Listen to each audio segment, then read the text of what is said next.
আসসালামু আলাইকুম। দীর্ঘ অনেক দিন পরে আবারও নতুন একটা ভিডিও নিয়ে আসলাম আপনাদের মাঝে।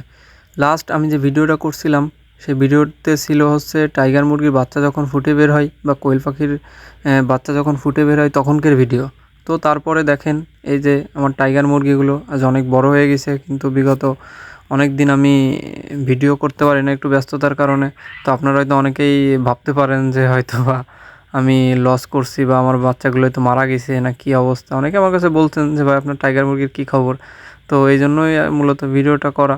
তো আপনারা দেখতেই পাচ্ছেন যে আমার টাইগার মুরগিগুলো। তো টাইগার মুরগির একটা বিষয় হচ্ছে যে আমি যে কটা বাচ্চা ফুটাইছিলাম তার ভিতরে মাত্র 3টা মুরগি হয়েছে আর বাকিগুলো মরগ। তো এখান থেকে 4টা মরগ আমি বিক্রি করে দিছি আর বাকি এগুলো আছে। তো দেখা যাক এগুলো কতদিন রাখি। আর মাশাআল্লাহ মুরগিগুলো অনেক ভালো হইছে, বড় হইছে। আর এই যে এখন যেগুলো দেখতে পাচ্ছেন এগুলো হচ্ছে সেই কোয়েল পাখির যে কোয়েল পাখিগুলো আমি ছোট্ট পাখি যখন থাকে তখন আমি আপনাদেরকে দেখাইছিলাম যে এগুলো এত ছোট, এগুলো বড় হবে, ডিম দিবে। তো আজ এরা ডিম দেওয়া শুরু করছে অনেক দিন ধরেই, কিন্তু বললামই তো ব্যস্ততার জন্য আসলে দেখানো হয় না। এখানে 15টা কোয়েল পাখি আছে, সরি 18টা কোয়েল পাখি আছে, 3টা হচ্ছে পুরুষ কোয়েল পাখি আর 15টা হচ্ছে মেয়ে কোয়েল পাখি। তো আমি এদের থেকে প্রতিনিয়ত 12টা করে ডিম পাচ্ছি। তো আলহামদুলিল্লাহ এগুলো আমার পরিবারের খাওয়ার জন্যই ব্যবহার করা হচ্ছে, বা 12টা ডিম আমরা পরিবারেই খাওয়া হয়। তো যাই হোক, কোয়েল পাখিগুলো আসলে পালন করে অন্য সব কিছুর থেকে অনেকটা মজাই লাগছে, কারণ এদের ঝামেলাটা একদমই কম। আর অন্য আমি যাই পালন করছি না কেন তার ভিতরে কোয়েল পাখিটার ঝামেলাটা সবথেকে কম মনে হয়েছে। এরা মানে বিরক্তটা কম এদের, শুধু খাবার পানি এগুলো দিলেই মোটামুটি এদের রোগবালাই নাই বললেই চলে। আর এরা প্রতিনিয়ত ভালোই ডিম দেয়। তো আলহামদুলিল্লাহ পরবর্তীতে পরিকল্পনা আছে এদের নিয়ে হয়তো একটু বড় পরিসরে কিছু করার, তবে একটু সময় লাগবে আর কি। যাই হোক, যাই করি না কেন আপনারা হয়তোবা দেখতে পারবেন, সেটা আপনাদেরকে দেখাবো। তো আরেকটা কথা বলে দিই ভিডিওর ভিতরে, সেটা হচ্ছে যে আমি যদি এইগুলো করতে গিয়ে যদি কোনো বিপদের সম্মুখীন হই বা কোনো লস হই বা কোনো অসুখ লাগে বা কোনো রোগবালাই হয়ে যদি কোনো মারা যায়, তাহলে অবশ্যই আপনারা সেটা জানতে পারবেন। এমন না যে আপনাদের থেকে আমি গোপন রাখবো। আর এই যে এই মুরগিগুলো দেখছেন এগুলো হচ্ছে আমার বাড়িতে ছেড়ে দেওয়া আছে।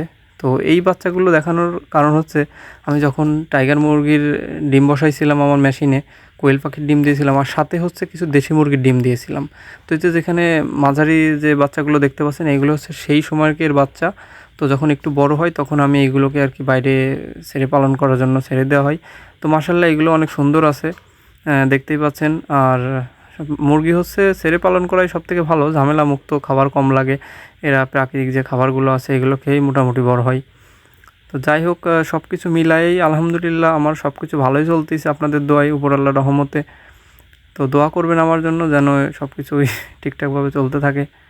আর যেহেতু সব কথাই বলা হলো ফার্মি মুরগির গল্প, আপনাদেরকে কেন শোনাবো না, যেহেতু আমার শুরুটা ফার্মি মুরগি দিয়েই। তো এই যে দেখতে পাচ্ছেন মুরগিগুলো, এগুলোও মাশাআল্লাহ আমি অনেক দিন ধরেই মোটামুটি ভালো পার্সেন্টেজে ডিম পাচ্ছি। তো আপনারা দোয়া করবেন যেন এগুলো নিয়েও আমি সামনে আগাইতে পারি। আর যারা আগেও আমি একটা ভিডিও বলছিলাম যারা ফার্মিং করতেছেন অল্প পরিসরে তারা করতে পারেন, যেহেতু আমি আসলে এর থেকে মোটামুটি ভালোই কিছু আশা করতেছি, ভালো কিছু পাচ্ছি। এই জন্য আমি আপনাদেরকে সাজেস্ট করব যে আপনারা যদি কেউ একটু সময় থাকে বা বাড়িতে ছোট কোনো জায়গা থাকে তাহলে আপনারা ফার্মিংটা করতে পারেন, কারণ ফার্মিংটা মোটামুটি রোগবালাই কম, এরা ডিমের পার্সেন্টেজ ভালো, ডিমের বাজারও ভালো। সব কিছু মিলাই মোটামুটি ফার্মিংটা বলা যায় যে করা যায়। আর এখন তো জানেনই যে বাজারে ডিমের চাহিদাটা, আসলে ডিমের দামটা খুবই কম। তো এই অবস্থাতেও আমি ফার্মি মুরগির আলহামদুলিল্লাহ ভালো দাম পাচ্ছি। তো যাই হোক, আপনারা দোয়া করবেন যে ডিমগুলো দেখতে পাচ্ছেন প্রতিনিয়ত এরা এরকমই ডিম দেয়। ঠিক আছে, তো যখন ডিমগুলো তুলি তখন নিজের কাছে অনেকটা ভালো লাগে যে আসলে এদের জন্য আমি পরিশ্রম করি, এরা আমার সেই ফলটা দেয়। তো যাই হোক, সবাই দোয়া করবেন আমার জন্য, আমার ফার্মের জন্য, যেহেতু আমার ফার্মগুলো সবই ছোটোখাটো করে শুরু করা। তো যাই হোক, ইনশাল্লাহ এখান থেকে হয়তো বা কোনো একদিন বড় পরিসর হইতে পারে, দুর্বল আল্লাহ চাই আর কি। তো যাই হোক, আপনারা সবাই আমার জন্য দোয়া করবেন। আসসালামু আলাইকুম।